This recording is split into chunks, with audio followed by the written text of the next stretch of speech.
சிவ காரியங்களில் ஈடுபடும் போது அல்லது ஒரு தெய்வ காரியத்தில் ஈடுபடும் பொழுது, நம்ம ஒரு உயர்ந்த கொள்கைக்காக அதை நோக்கி பயணப்படும் பொழுது பல்வேறு ஏச்சு பேச்சுகள் இருக்கத்தான் செய்யும்.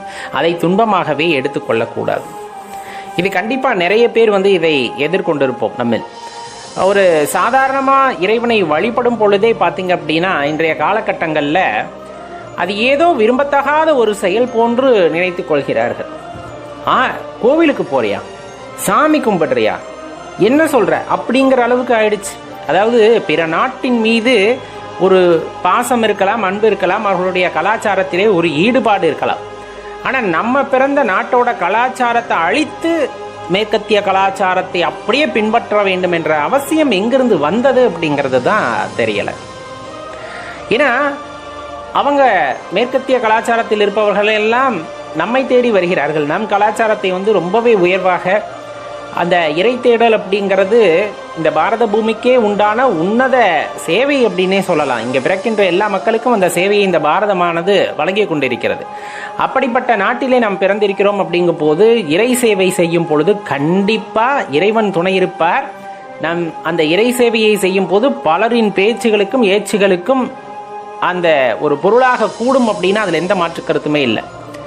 சாதாரணமாக நம்ம மனசில் தோணுது, சிவபெருமான் வழிகாட்டுறார், செயல்படுத்து அப்படின்னு ஒரு உத்தரவு நமக்கு கிடைக்குது அப்படிங்கும் போது முதல்ல உத்தரவு எப்படி வருது?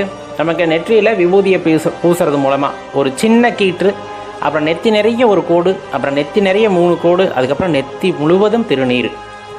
அதே போல் ருத்ராட்சம் ஒரு மாலையாக மீண்டும் கழுத்தில் எரிகிறது. இதெல்லாம் படிப்படியாக ஒவ்வொரு படிநிலையாக தாண்டி நம்ம வர்றோம்.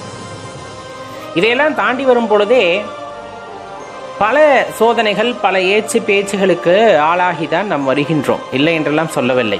ஏன்னா இது எல்லா நிலையிலும் நாம் பக்குவப்பட்டால் தான் அடுத்த நிலைக்கு போக முடியும்.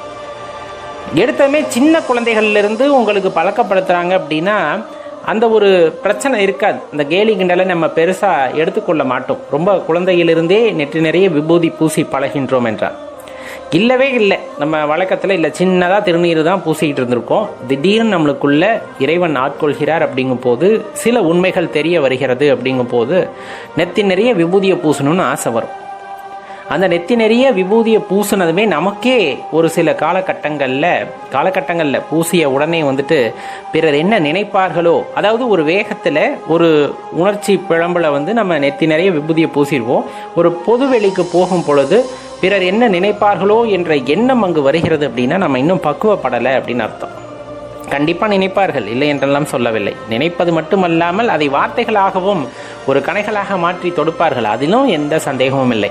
ஆனால் அந்த கணைகளை எதிர்த்து நிற்கக்கூடிய திராணி அப்படிங்கிறது எப்போ வரும் அப்படின்னா, இது எனக்காக நான் பண்ணவில்லை, இது நெற்றியில் விபூதி அணிந்தது எனக்காக பண்ணவில்லை, இறைவனிட்ட கட்டளையை நான் உணர்ந்து கொண்டேன், அதற்காக இந்த உலகத்தின் முடிவு என்ன என்பதை உணர்ந்து கொண்டதன் காரணமாக, இந்த மனித வாழ்க்கையின் முடிவு எப்படி இருக்கும் என்பதை உணர்ந்து கொண்டதன் காரணமாக, இந்த பிரபஞ்ச தோற்றத்தை போல அது ஒடுக்கமாகும் போது எப்படி இருக்கும் என்பதை உணர்ந்து கொண்டதன் காரணமாக வைத்த விபூதி இது அப்படிங்கிறத உணர்ந்து கொண்டா யார் பேசுறதையும் நம்ம பெருசாக கேட்டுக்கொள்ள மாட்டோம்.